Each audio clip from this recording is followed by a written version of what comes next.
नमस्कार मित्रों, आप देख रहे हैं टीवी 20 न्यूज पर फटाफट खबरें। बने रहिए हमारे साथ।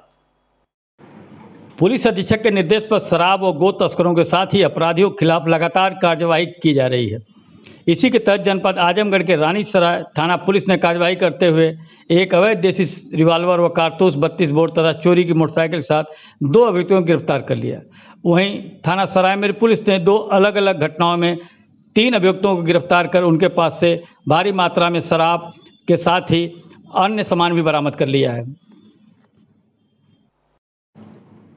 पुलिस महानिदेशक उत्तर प्रदेश द्वारा पूरे प्रदेश में शराब व गो तस्करों के साथ ही अपराधियों के खिलाफ लगातार कार्यवाही के निर्देश दिए जा रहे हैं। इसी के तहत जनपद भदोही के सुरियाव पुलिस व आबकारी टीम द्वारा संयुक्त रूप से की गई कार्यवाही में शराब फैक्ट्री पर छापा मारकर भारी मात्रा में अवैध शराब और शराब बनाने का उपकरण बरामद किया गया। वहीं 3 शराब तस्करों को भी गिरफ्तार कर लिया गया है। वहीं मिर्ज़ापुर पुलिस द्वारा पड़री एसओजी की टीम ने संयुक्त कार्रवाई करते हुए 125 DAP खाद बरामद की है। वो 4 आरोपियों को गिरफ्तार कर लिया है। गिरफ्तारी हुई कि कल सूचना मिली थी पुलिस को कि यहाँ कनकपुर मलई गांव में वहाँ पर वो शराब बनाने की फैक्ट्री जो अवैध रूप से शराब बना रहा है। इस सूचना पर हमने एक्साइज वालों से भी संपर्क किया तो संजय श्रीवास्तव जो उनके इंस्पेक्टर हैं उनको दिया गया, क्योंकि इसमें बहुत सारी टेक्निकल चीज़ें होती हैं जो पुलिस नहीं समझ पाती है। तो इसे जो वहाँ पर दबिश दी गई तो आप देख रहे हैं कि करीब 1200 लीटर शराब बनी हुई मिली थी। 600 लीटर जो है ओपी स्प्रिट जिससे ये बनाते हैं वो काफ़ी कंसनट्रेट होती है, करीब 94% होती है और 1 लीटर में 3 लीटर शराब बन जाती है, वो मिली है। 6000 बोतलें खाली, 6000 ढक्कन भी हैं, इसके रैपर भी हैं और सील करने की 2 मशीनें भी हैं। एक स्कॉर्पियो गाड़ी पकड़ी गई है, 2 मोटरसाइकिलें हैं, 1 ट्रैक्टर है। इस तरह से आप देख रहे हैं कि पूरा फैक्ट्री का सामान है। इसमें 3 लोग गिरफ्तार हुए हैं, जिसके घर में शराब बनती थी वो गिरफ्तार हुआ है। एक जो ड्राइवर है जो ले जाता था सामान ले आता था वो गिरफ्तार हुआ है और एक बनाने वाला गिरफ्तार हुआ है। अभी इसमें कई लोग जो इसका मेन मालिक है जो ओम प्रकाश सोनकर है वो गायब है, जो माल सप्लाई करता था, रॉ मटेरियल लाता भी था और जो फिनिश्ड गुड्स था उसको सप्लाई भी करता था। ये ब्लू लाइन की बनाते थे। ब्लू लाइन की सप्लाई इन्हीं जनपदों में है और ये ब्लू लाइन की जो शराब देसी आती है ये यहाँ डिस्टिलरी है नंदगंज में, गाजीपुर में, वहीं से बनती है। तो निश्चित रूप से अभी ये इन्वेस्टिगेशन का मैटर है कि किन किन ठेकों में सप्लाई करते थे, क्योंकि ये ज़्यादातर मुझे लग रहा है कि ये ठेकों से ही बिकती रही होगी, क्योंकि यहाँ इन जिलों में यही शराब बिक रही है। क्या लगता है बनाने के बाद बिहार भी सप्लाई की जाती थी, ऐसा कुछ पूछताछ में पता चला है? हो सकता है। अभी चूंकि इसका जो मेन मालिक है वो नहीं मिल पाया है, जो सप्लायर है, तो हो सकता है, क्योंकि बिहार बहुत सारी सप्लाई होती है। अभी पिछले हफ्ते हमने जो पकड़ा था अपने यहाँ उसमें भी वो बिहार जाने की बात कह रहे थे कि वहाँ ले जाते हैं, वहाँ काफ़ी महंगी बिकती है। 23/8 को थाना पड़री जनपद मिर्ज़ापुर में DAP खाद की 135 बोरियों की चोरी हुई थी। और चूँकि वास्तव में आप जान रहे हैं कि किसानों की कितनी आवश्यकता होती है DAP खाद की, और उस दौरान ये चोरी हो जाना थोड़ा पुलिस के लिए एक चैलेंज, एक चुनौती थी, जिसके परिदृश्य में हम लोग अपने पूरी टीम के साथ स्वाट टीम थाना पड़री सी सदर में खुद हम लोग उसमें काफ़ी सक्रिय थे। और इसी के दौरान हम लोगों ने ये अभिसूचना प्राप्त होती है कि प्रतापगढ़ का एक गैंग है जो इस तरह सक्रिय है और इस तरह से DCM लेके चलता है और इस तरह से चोरी कर लेता है। उसमें हमने मुखबिरी के आधार पर इनको आज सुबह तड़के 6:15 बजे चंद्रेवा पहाड़ी के पास पकड़ा है, जिसमें 4 मुलजिम गिरफ्तार हुए हैं। ये बेचने की फिराक में थे और 135 बोरी में से 125 बोरी की बरामदगी, लगभग मोर देन 95% की बरामदगी हम लोगों ने किया है। निश्चित तौर से प्रशंसनीय कार्य है और टीम को जो है 15,000 रुपये का इनाम भी दिया जा रहा है। और साथ साथ ये भी है कि निश्चित तौर से ये एक ऐसा कार्य जिस पर हम जो चोरियाँ कुछ इधर हो रही थी उस पर एक बहुत बड़ा लगाम भी लगेगा। इन पर हम गैंगस्टर एक्ट की कार्रवाई भी करेंगे। पहले भी लोगों के ऊपर आपराधिक एतराज़ होता है। हाँ, ये जो मुख्य अभियुक्त है इसमें, चूँकि उस तारीख को जो आए थे इसमें मुख्य अभियुक्त 4 लोग थे, जिसमें राम लखन मुख्य अभियुक्त था जिसका DCM भी था और यही मुख्य अभियुक्त भी है। और ये लोग 4 लोग आए थे और इसमें उनको इनके पास से गिरफ्तार किया गया। क्या ये लोग खाद लेकर के किसी सरकारी विभाग ये कहीं बेचते थे, क्या करते थे? हाँ, ये जो वीरेंद्र पटेल नाम का एक लड़का इसमें है, जिसके खाद की दुकान पर ये बात चल रही थी, इसी के माध्यम से बेचने की फिराक में थे और जिसके आधार पर इनको गिरफ्तार किया गया। कितनी कीमत की खाद? इसका दाम वैसे ऑफिशियली जो सरकारी रूप से है 1,60,000 दुकान के हिसाब से था, और जो हमारी रिकवरी है वो 1,45,000 के आसपास। आजमगढ़ के जाफरपुर काशीराम आवास में रह रहे 11 वर्षीय प्रिंस चौरसिया की दोनों किडनी डैमेज हो चुकी है, जिसकी सूचना पाकर सामाजिक सेवा समिति के सदस्यों का एक प्रतिनिधिमंडल आजमगढ़ के जाफरपुर काशीराम आवास पहुंचकर परिजनों को हर संभव मदद का भरोसा दिलाया। परिजनों ने बताया कि जनता एवं समाजसेवी संस्थाओं की मदद से हम अपने बच्चे का इलाज कर रहे हैं। यही नहीं, उन्होंने ये भी बताया कि मेरी बेटी एक स्कूल में पढ़ती थी और पैसे के अभाव से स्कूल से नाम काटकर उसे स्कूल से निकाल दिया गया है। प्रखर सामाजिक सेवा समिति के प्रबंधक ने स्कूल को निशाना साधते हुए कहा कि मेरी समिति बच्चे को पढ़ाएगी और उसके लक्ष्य तक मेरी समिति सहयोग करेगी। इसी क्रम में प्रदेश अध्यक्ष सुमन सिंह एवं प्रदेश उपाध्यक्ष लता सिंह ने परिजनों को आश्वासन देकर बोला कि आप हॉस्पिटल जाकर बच्चे का इलाज के खर्च का डिटेल बनवा कर हमको बताइए, हम मुख्यमंत्री राहत कोष से आपको मदद दिलाने की कोशिश करेंगे। इस अवसर पर राजवंश सिंह, सुमन सिंह, फुरकान खान, रविंद्र कुमार, सुरेंद्र राम जी सिंह आदि लोग उपस्थित रहे। आइए सुनाते हैं कि प्रखर सामाजिक सेवा समिति के प्रबंधक राजवंश सिंह ने क्या कुछ कहा। राजवंश सिंह, प्रबंधक प्रखर सामाजिक सेवा समिति। राजौली जाफरपुर में एक बच्चा है जिसकी किडनी दोनों खराब है, आप लोगों ने उसको किस तरह की मदद की है?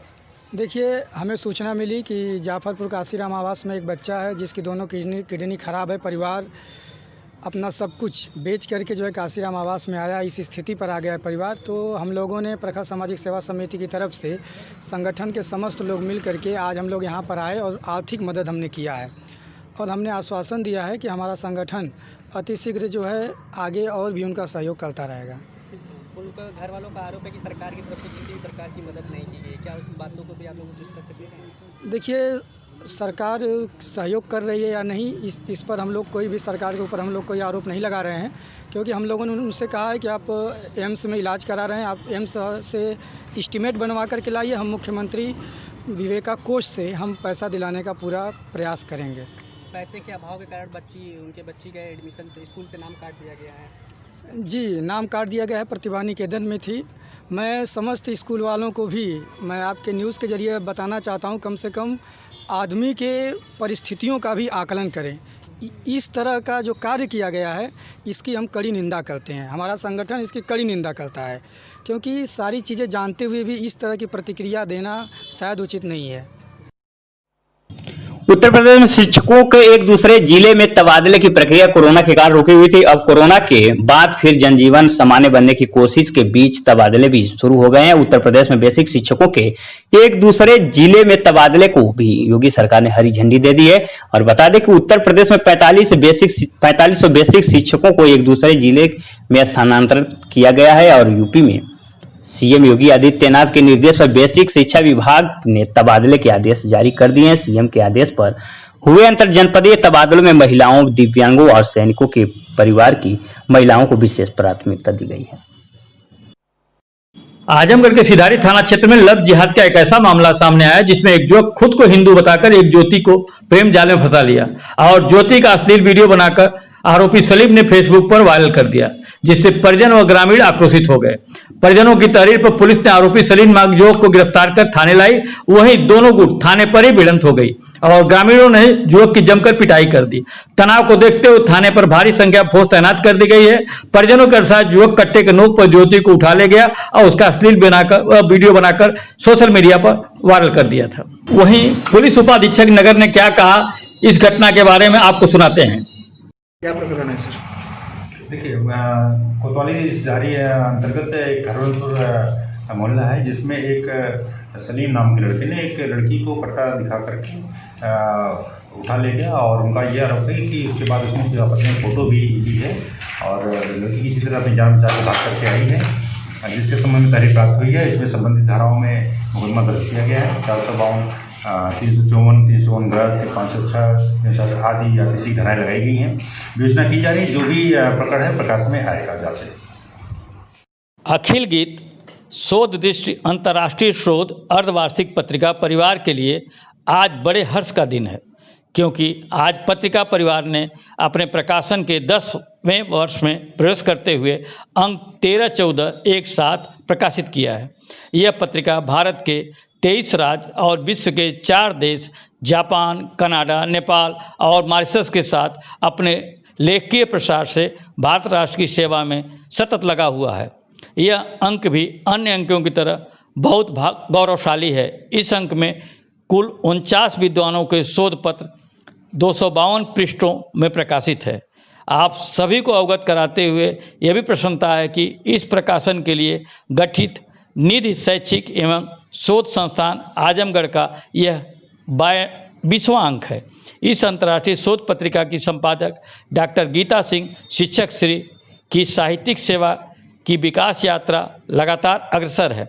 पत्रिका के प्रधान संपादक डॉक्टर अखिलेश चंद ने बताया कि अब तक कुल 17 पुस्तकें डॉक्टर गीता सिंह की प्रकाशित हुई हैं एवं मेरी अब तक कुल 6 पुस्तकें प्रकाशित हो चुकी हैं।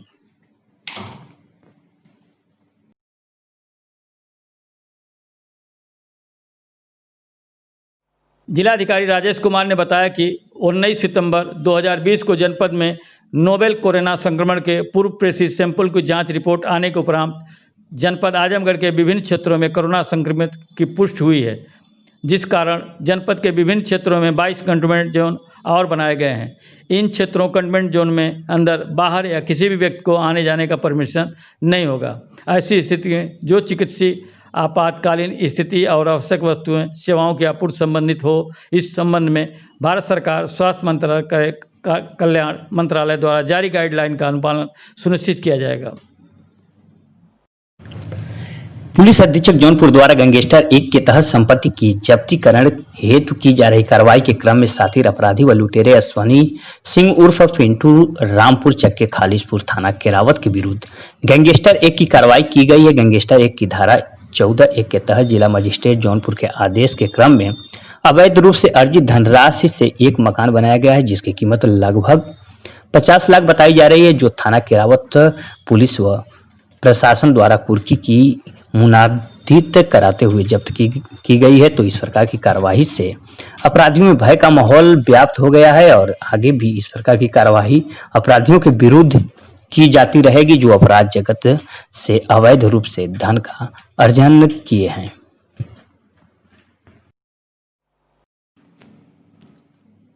महाराजगंज जिले के सदर कोतवाली क्षेत्र के पिपरा कल्याण गांव में आज उस समय एक हाई वोल्टेज ड्रामा देखने को मिला, जब एक सिरफिरे पति अपने पत्नी से नाराज होकर मोबाइल टावर पर चढ़ गया। सिरफिरा पति मोबाइल टावर पर चढ़कर खूब जोर जोर से चिल्लाने लगा और अपने पत्नी के मायके वालों को भला बुरा कहने लगा। दरअसल युवक अपने गांव के एक लड़की से प्रेम करता था और लगभग 6 माह पहले ही गांव वालों की मध्यस्थता से दोनों की शादी कराई गई थी। प्रेम विवाह होने से लड़के घर वाले उससे सारे संबंध तोड़ दिए थे, लेकिन लड़की के परिजन उस लड़की से मिलने जुलने आते थे, जिससे नाराज प्रेमी ने आज सुबह गांव पर स्थित टावर पर चढ़कर चिल्लाना शुरू कर दिया। वहीं शोर सुनकर ग्रामीण सहित जब परिजन पहुंचे तो उक्त प्रेमी ने बताया कि जब हम अपने परिजनों को छोड़ दिए हैं तो मेरी प्रेमिका भी अपने परिजनों को छोड़ दे। वहीं घंटों चले इस हाई वोल्टेज ड्रामा के बाद ग्रामीणों के समझाने बुझाने पर युवक मोबाइल टावर से उतरा, तब जाकर उसके जान में जान आया।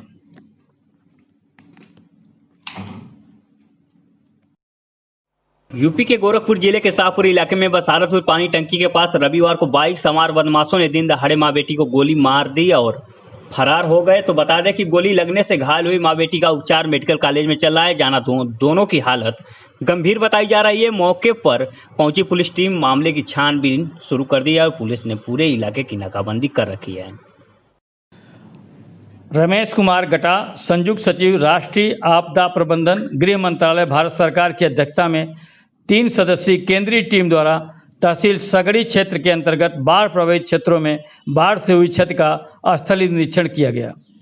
संयुक्त सचिव व केंद्रीय टीम द्वारा टेकनपुर, जोकहरा एवं गागेपुर मठिया तटबंध का निरीक्षण भी किया गया एवं देवारा खास राजा में जूनियर हाई स्कूल जो कटान में क्षतिग्रस्त हुआ है का भी निरीक्षण किया गया। इसी के साथ मौला व गांगेपुर बाढ़ चौकी एवं गंगा गौरी महाविद्यालय रामनगर बैजाबारी में बने हुए अस्थायी बाढ़ आश्रय का भी निरीक्षण किया गया। बाढ़ से क्षति हुई फसलों के लिए लेखपालों द्वारा बनाए गए फसल क्षति रजिस्टर का संयुक्त सचिव द्वारा अवलोकन किया गया।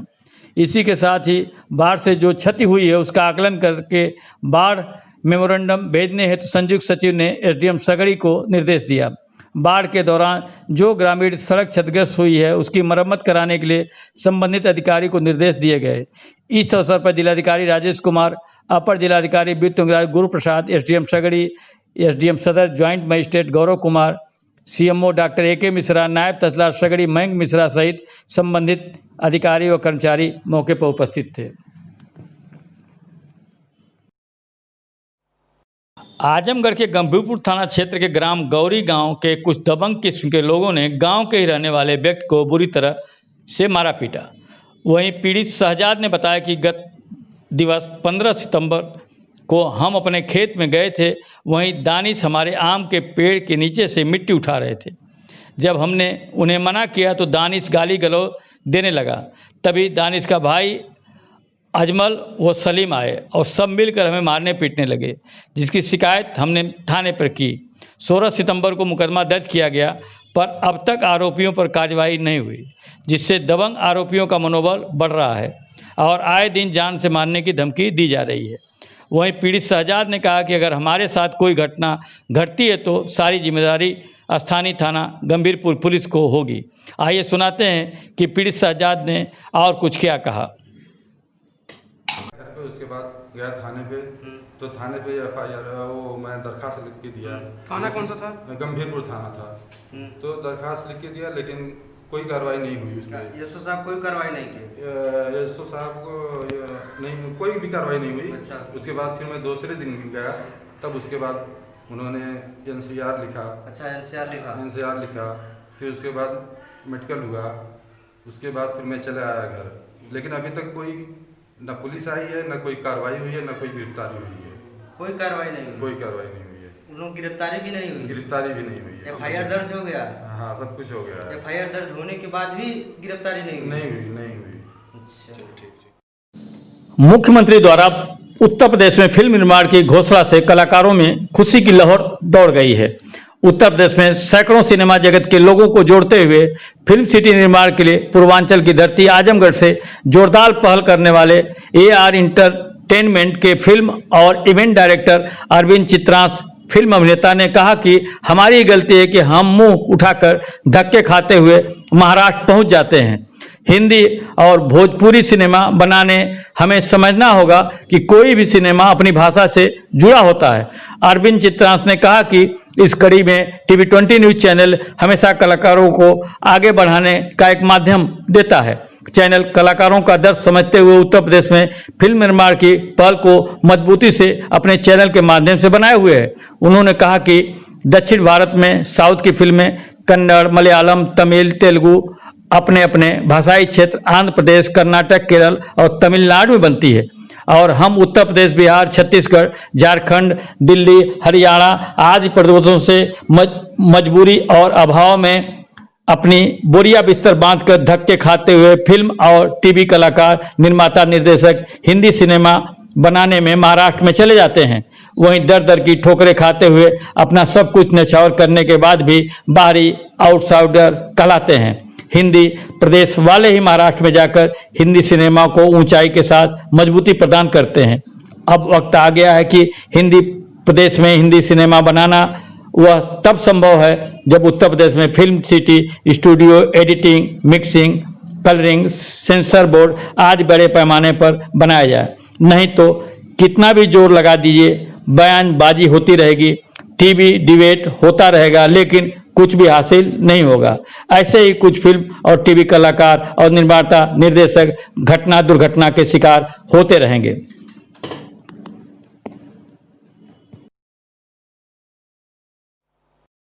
प्रदेश में विभिन्न वर्गों के परंपरागत कारीगरी शिल्प को बढ़ावा देने तथा लोगों को स्वरोजगार देने के उद्देश्य से प्रदेश के मुख्यमंत्री योगी आदित्यनाथ ने प्रदेश के शहरी एवं ग्रामीण क्षेत्र के पारंपरिक कारीगर, बढ़ई, लोहार, दर्जी, टोकरी, बुनकर, नाई, सुनार, कुम्हार, हलवाई, जूते चप्पल बनाने वाले आदि स्वरोजगारियों तथा पारंपरिक हस्तशिल्पियों को कलाओं को प्रोत्साहन एवं संवर्धन तथा उनकी आय वृद्धि के अवसर उपलब्ध कराने हेतु प्रदेश में विश्वकर्मा श्रम सम्मान योजना लागू किया गया है। कोरोना काल में अन्य प्रदेशों में काम करने वाले उत्तर प्रदेश के कारीगरों श्रमिकों के वापस आने पर अब उन्हें बेरोजगारी की समस्या न आए, इसके लिए प्रदेश सरकार ने तैयारी कर ली है। लाखों की संख्या में वापस आए प्रदेश के श्रमिकों को कामकाज मिल सके, इसे विश्वकर्मा श्रम सम्मान योजना बड़ी मददगार साबित हो रही है। कोरोना वायरस के चलते किए गए लॉकडाउन के कारण लाखों कुशल अकुशल श्रमिक प्रदेश में आ गए हैं। अब ऐसी स्थिति में यह लोग उन प्रदेशों शहरों में वापस न जाएं, प्रदेश में ही उनके कौशल का उपयोग करते हुए योगी आदित्यनाथ जी सरकार विश्वकर्मा श्रम सम्मान योजना के अंतर्गत 6 दिन का निःशुल्क प्रशिक्षण देकर उनके स्वयं के कारोबार स्थापित करने के लिए सहायता दे रही है।